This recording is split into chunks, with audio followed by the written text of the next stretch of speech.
Hey guys, welcome back to another Dragon Ball Z Dokkan battle video. So a lot came out like today because it's the middle of the month, it's VJump time, so we have a couple of things. There's also an announcement in the game, so we're going to cover both of those. So long story short, it looks like a mode is coming to Dokkan. Don't know if it's the PvP thing everybody wants. We'll kind of talk about what we can tell about it now. Also, something akin to limit breaking if you play Naruto or some other games that allow that is coming as well. So hope you guys enjoy it. And if you do, at the end of the video, please consider leaving a like and subscribing for more content. That being said, notice Challenger Wanted, Super Battle Road upcoming. So this is the one that is in the game. Shout out to the Dokkan Reddit, of course, for the translations, of course. So Koala has some over here. It's called Super Battle Road. Can only use teams of the same type. For example, STR only, AGL only. Oh man, I've been doing that for for forever, so it shouldn't be too hard, I guess. But it definitely gives you incentive, I guess, to build up your mono teams, I guess. Not sure if Extreme/Super teams fit under these restrictions. Okay. 10 stages, rewards after clearing each stage. New kind of rewards can be obtained, no idea what that is. Most likely launches on the 28th, 1700 hours JST. So as far as that goes, that's different. He's not sure if you can basically run like STR only but have heroes and villains on the team, which I guess we'll figure out. That's not the biggest of deals. But as far as that goes, it's interesting because 10 stages and then rewards after clearing each stage. Somebody commented, hey, like Ninja Road on Blazing. It kind of sounds like that. It really does. Well, Ninja Road doesn't necessarily give you rewards per stage in particular, but it kind of sounds like that. This is also like half the runtime because that one has 20 stages. This is only 10. So it remains to be seen, but keep in mind that this does not sound anything like a PvP that people want. But it is still cool because it's something new and it'll be refreshing. I don't know if this is like a finished up Battlefield. I doubt it. I highly doubt it, in fact.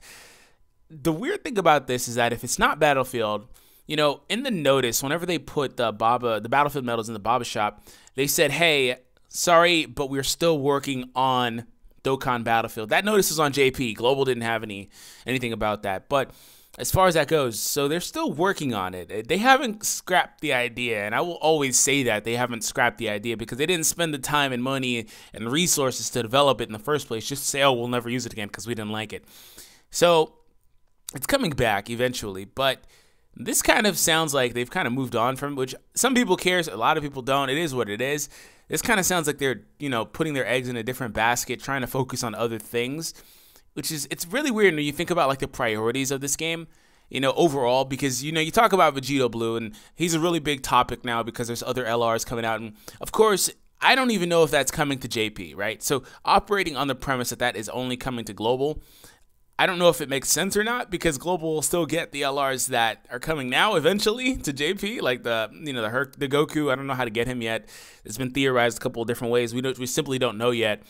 And, you know, the Bojack. So they'll get them eventually. So it's a really weird thing when you look at the priorities of this game, especially when you realize and you know that all these units are developed by the same people. No matter if Vegito Blue is supposed to come to Global first because they had an election there and JP did it, it doesn't really matter. They've been in the works working on LR cards on the other version of the game. They just simply haven't bothered to do the Vegito Blue one. So it's like, I don't really know what's going on here. So, well, anyways, this is coming out on the 28th. About a couple weeks or so, a week and a half. So keep your eyes peeled for that. You guys know I'll be covering it, so stay tuned for more information if we get any. So that's in the news in the game. Another one is this VJump leak, and it shows limit breaking basically. So if you take a look here, you have the Transcendent UR Goku. So he starts off as this. Dokkan awakens and becomes Transcendent UR, level 120, SA level 10. But you can use new medals, and look at these medals. And take them even higher at level 15 SA, level 140. It's kind of making these guys like LRs. I assume that they're not gonna. I don't know. Like I don't want them to. And then they have the guy, the one of the dev guys. I don't want this to kind of devalue LRs, but I kind of do. I don't really. I'm not a fan of LR cards. I'm just plain and put, I'm not a fan of them. I don't use them very often. Every now and then I'll use my LR Gohan on Global, not even mine on JP. I don't even bother using my Majin Vegeta. Like, I'm not a fan of what they've become because they completely are just They're just tools to make money now, which is basically the premise of the entire game if you're Bandai. But still, I don't like LR cards. But this is interesting because these cards are basically starting to reach that level cap. They're 5 levels back SA-wise and 10 levels back with their level-wise. So I'm assuming that the stat gain won't be as massive. But then it's also something to consider because the potential system is a fact too. That stat gain plus the potential system, like if these units are at 100%, especially these old guys, like this guy, he's getting like what, plus 7,000 or something like that in the potential system. Some of these guys get really high buffs, so he's going to be really good. And there's also a notice that passives and things like that may change, which is interesting too. So let's go ahead and look at Koala's leaks. Can go up to level 140. Super attack can go to level 15. It's called something like Extreme Z Awakening or Z Awakening to the limit. Pretty much, this is a limit break. All right, anyways. It's funny, too, because people were calling the potential system, Riku, limit breaking, whatever that came out. And, we got out of that. But this basically is actually that. We need to wait for it to come to global to know the official name of this. For now, we'll just call it Extreme Z Awakening. Yeah, whenever stuff like that comes to global is when we actually know like what the official names are. Because sometimes we just have really weird, wonky translations, which is why I thought that it was cool. If you guys watch my category video, I thought it was cool that they called Gohan's category Hybrid Saiyans. So, that was translated a little bit differently, and we kind of just started calling it Hybrid Saiyans, not knowing what to call it. So, it's cool that they did that. Anyways, according to the info, the character can Extreme Z Awaken multiple times. It says that skill will get improvements, but it doesn't specify if leaders or passive skills or both. So, yeah, it says skills will get improved. Again, doesn't specify if leaders will get better or passives will get better. And it says they do it multiple times. So I don't know if that means that you have to go through grinding up all those medals per individual level up to level 140 on some of these guys. Or you get like 5 levels out of it and you have to do it like 4 times, I guess, because he's going up 20 levels or whatever. I don't know what the cap is on that. That stuff remains to be seen. But this could become a very grindy thing. And the thing about it is that they introduced new medals for this. And we're going to talk about the medals here. The first character to get this is AGL SS3 Goku. Special medals for Extreme Z Awakening are to be collected from Extreme Z Battle events. It seems there are 4 different Awakening medals. Bronze, silver, gold, and rainbow medals are seen on the image. The Extreme Z Battle will get harder each time you clear it. What? Characters at the bottom are recommended for the Extreme Z Battle for Goku, planned to be released in November. So it's a early leak coming out next month. These characters are recommended for Goku's event, King Piccolo, Majin Vegeta. Do they want us to run Extreme Tech? Is that what this is?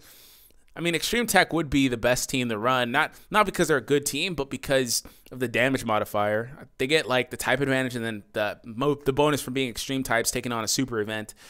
But does this mean that they're rebuffing his event? They're adding new stages to his event? That's, the cool thing about this is it's gonna add a breath of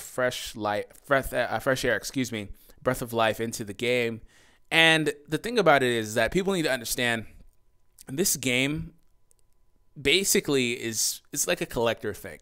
The Japanese player base, they look at this and they say, hey, we like to collect these things. That's why you look at, some crazy stacked out accounts that you just think are hacks or mods, but they're not.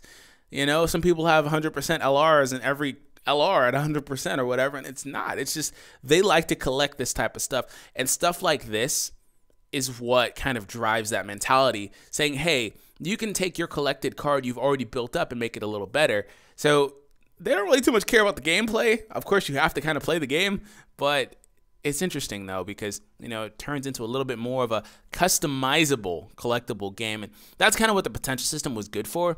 It does have its faults. It may be pretty broken, but the potential system is good for allowing you to customize your units that you collected however you want it to. So anyways, hope you guys enjoyed the video. Like I said, these modes are coming November, and then on top of that, the 28th.